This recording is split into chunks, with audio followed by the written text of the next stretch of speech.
Welcome to Talk Treatises. This is the place where we don't just skim the dust jacket.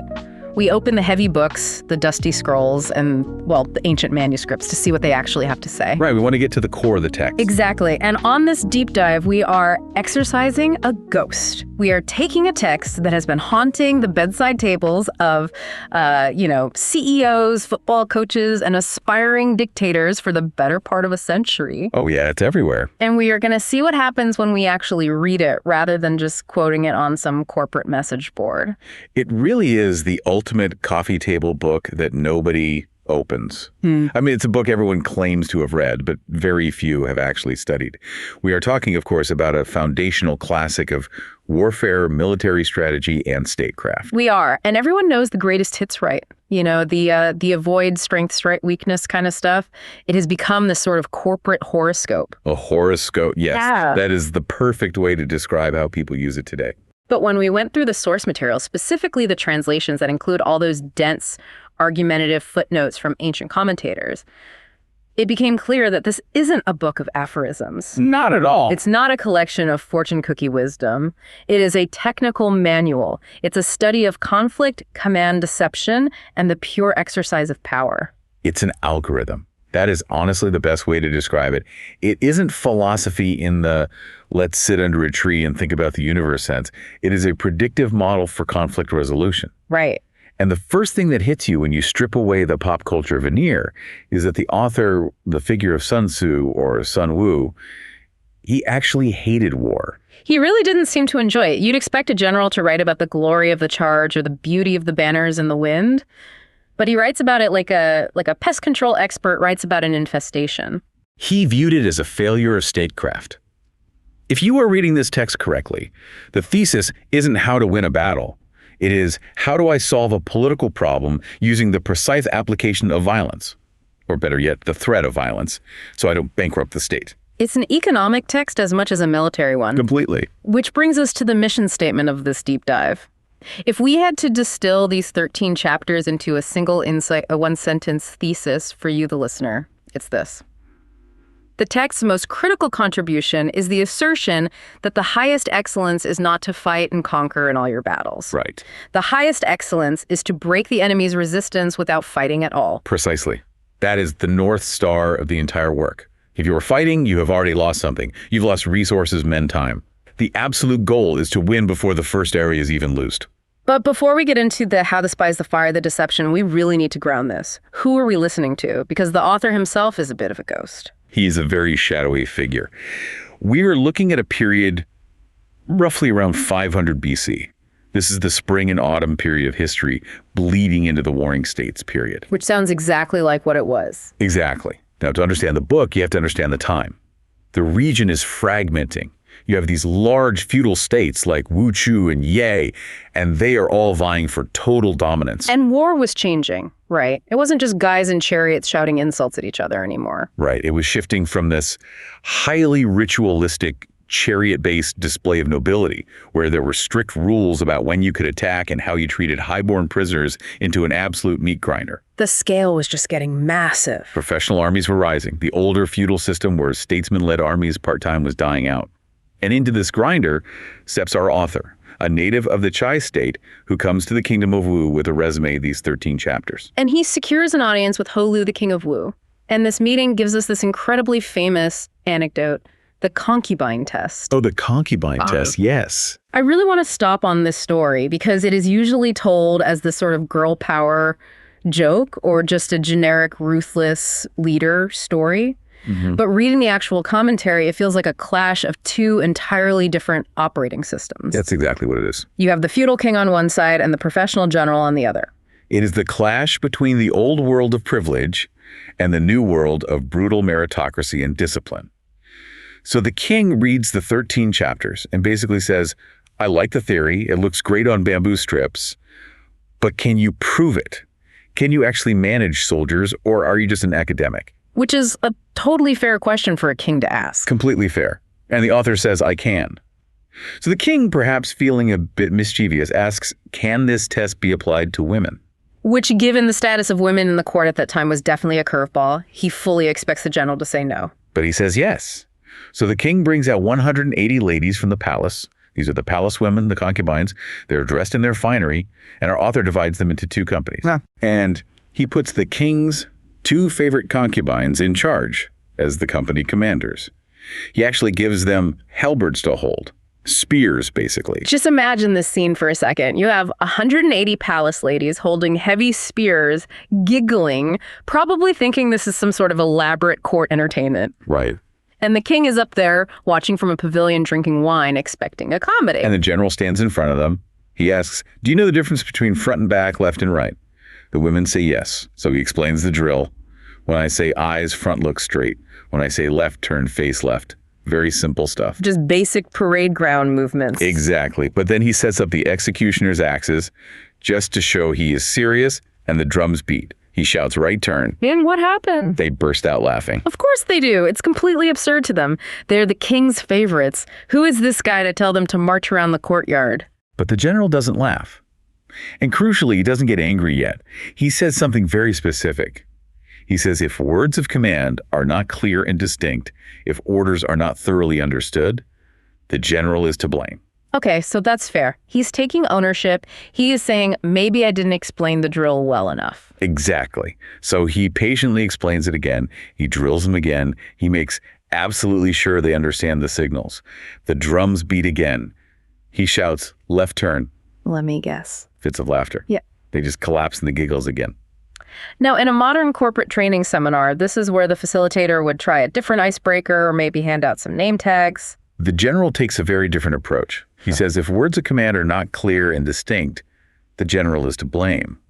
But, and this is the pivot point of the entire text, if his orders are clear and the soldiers nevertheless disobey, then it is the fault of their officers. And the officers in this case being the king's two absolute favorite concubines. Precisely. So he orders them to be beheaded. Just like that, right there in the courtyard.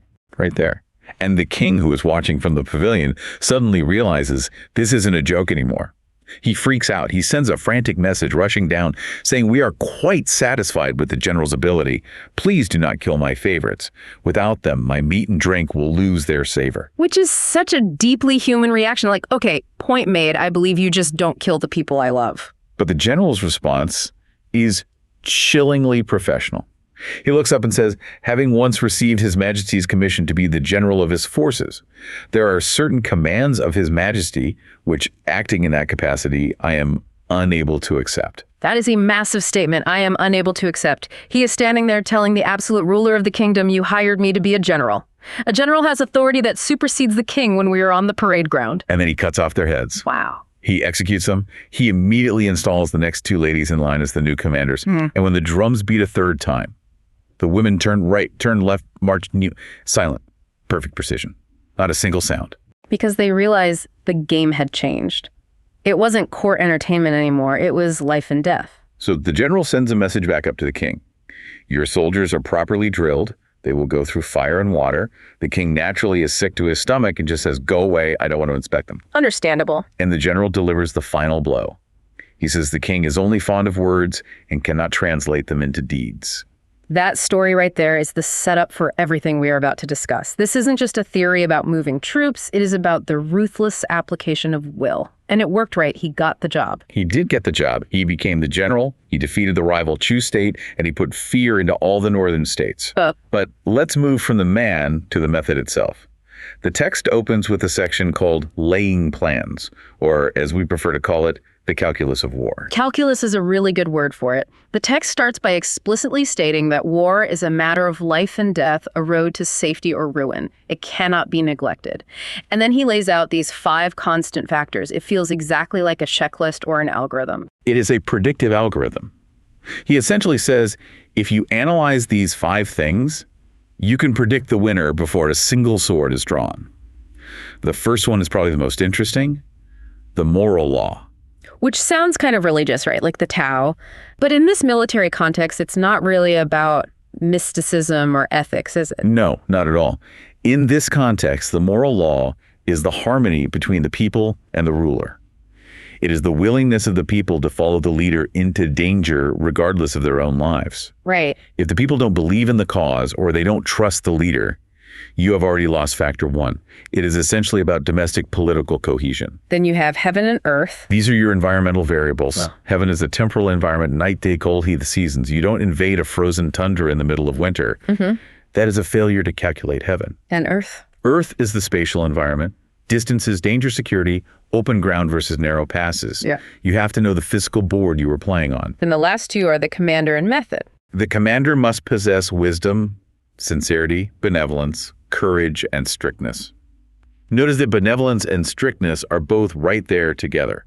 You need to care for the men, but you also need to be able to execute them if they fail, as we just saw with the concubines. A method. Method is your logistics. Yeah. Marshaling the army rank gradation, supply roads, and crucial here, control of military expenditure. He actually breaks this down further into 7 considerations. It's literally like a scorecard for leaders. Which sovereign has the moral law? Which general has the most ability? Which army is stronger? Who has the better discipline? And he promises that the general who hearkens to his counsel and acts upon these calculations will conquer. It is totally deterministic. If you have the moral law, the right season, the better terrain, the wiser commander, and the more efficient method, you win. It just completely removes the idea of luck or divine intervention or even individual heroism from the equation.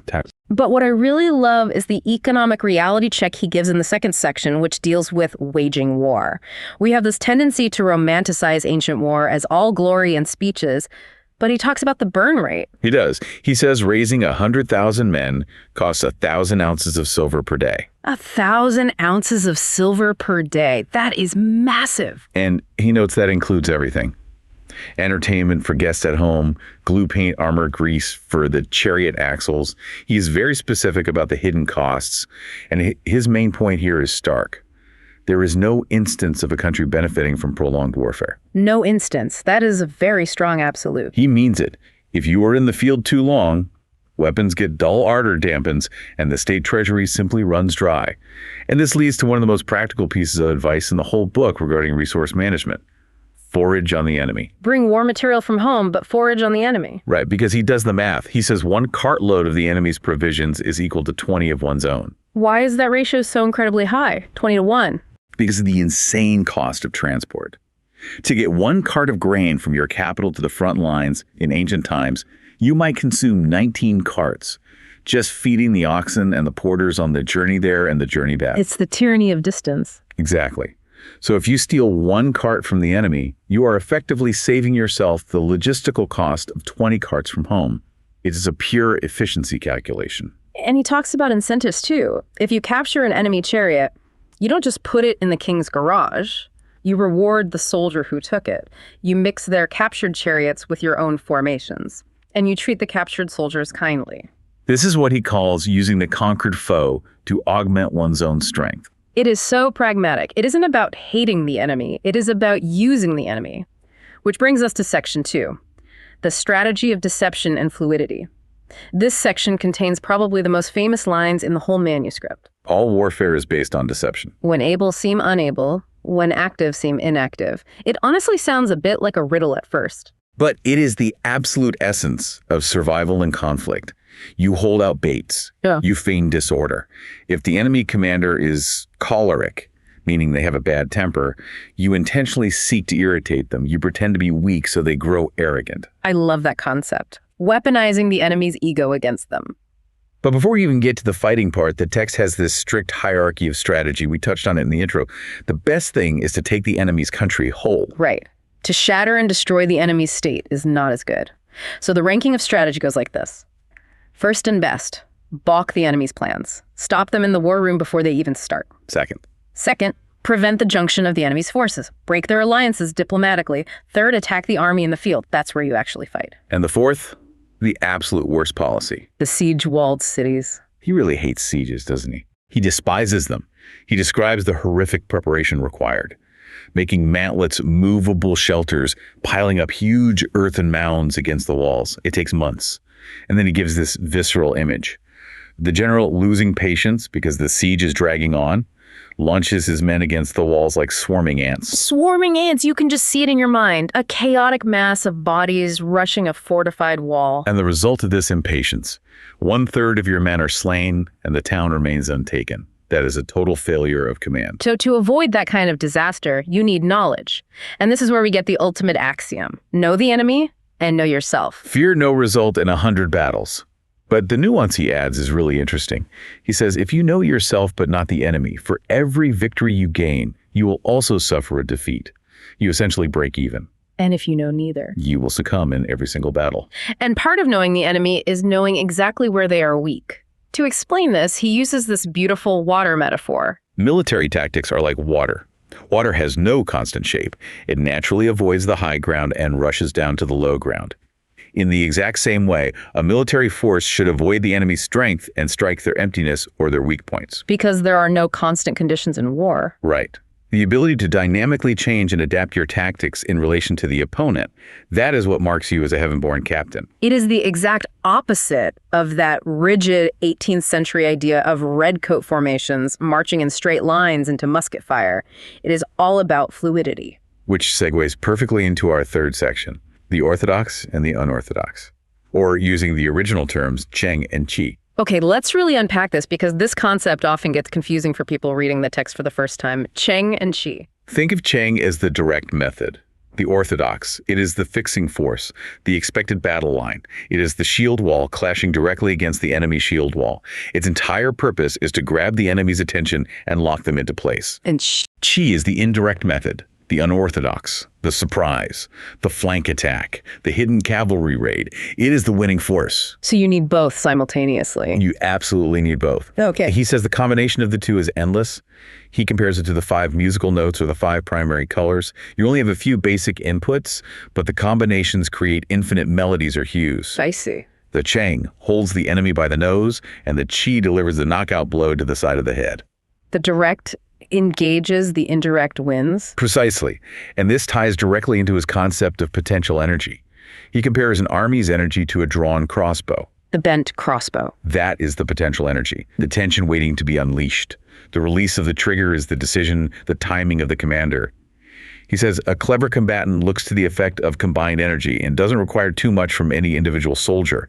He compares it to rolling logs and stones down a steep hill. If the stone is round, it rolls. If it is square, it stops. You want your army to be round stones placed at the top of a steep hill. Momentum does the heavy lifting for you.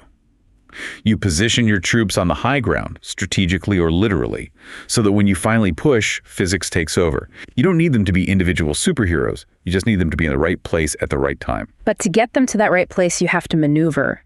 And maneuvering an army is incredibly dangerous. He warns specifically about the forced march. This is a crucial warning.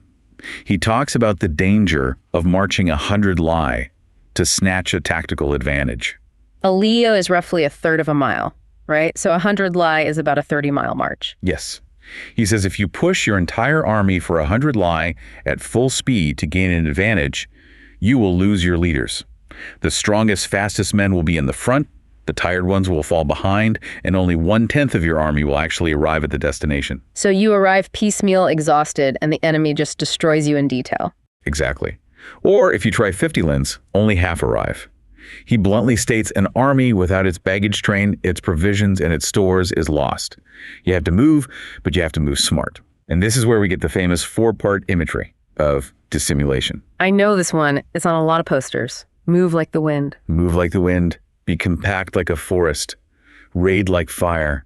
Be immovable like a mountain. It sounds like poetry, but reading it in context, it's actually a very strict set of tactical instructions. Speed, concealment, aggression, and defense. And he adds one more line to that sequence that gets quoted a lot less often, but is just as important.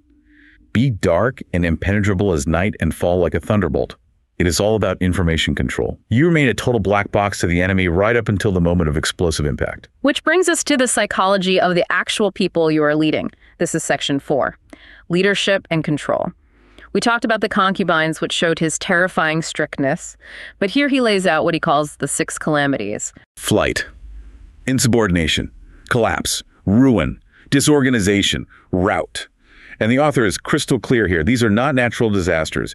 You cannot blame bad luck or the gods for these. These are explicit failures of the general. So, for instance, if the officers are too strong and the common soldiers are too weak, that leads to collapse. The officers want to aggressively fight, but the men simply can't physically or mentally support the attack. And if the general is weak and lacks real authority... Disorganization. Yeah. The camp becomes chaotic. He also lists the 5 dangerous faults of a general. And a few of these are really surprising. Recklessness obviously leads to death. Cowardice leads to capture. But what about delicacy of honor? Being overly sensitive to shame. This is the thin-skinned leader. If a general can be easily baited by insults if his ego is too fragile, the enemy can easily manipulate him into a trap. A smart enemy commander will just send insults across the line until the delicate general gets enraged and charges completely out of position. He also lists over-solicitude for men. Caring too much, basically. Which sounds completely counterintuitive for modern leadership theory. But think about it. If you are so worried about your men's comfort or their safety that you refuse to make the hard, costly calls, you will lose the war and they will die anyway. It is a delicate balance. He says, treat your soldiers as your beloved children, and they will follow you into the deepest valleys. But, and there's always a but if they are spoiled and useless, they are like spoilt children and cannot be used. You have to be a parent, not a friend. He even uses a shepherd analogy, driving the men this way and that keeping them completely ignorant of the final destination. It is not a democracy. In fact, he strongly advocates for keeping the army in the dark about the overall strategic plan. And that leads to one of his most extreme tactics. Burn your boats and break your cooking pots. That is the specific strategy for desperate ground. This is one of the 9 situations he describes regarding terrain.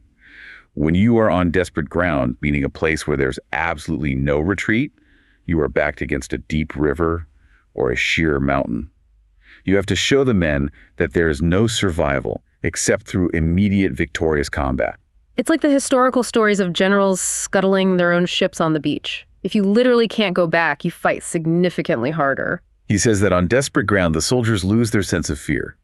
Because they have no choice, they will fight with the courage of a Chu or a Kuei. These were legendary historical heroes. Survival instinct takes over completely. He also mentions this fascinating creature to describe army coordination, the Shuaijian. The legendary snake of the Chang Mountains.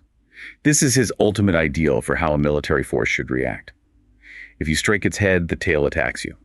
If you strike the tail, the head attacks. If you strike the middle, both the head and the tail attack together. It represents perfect decentralized coordination and connectivity across the force. Before we move on to the final section of the text, there is this incredible tension he describes between the general and the sovereign, the civil versus military authority. We saw it in the intro story, right?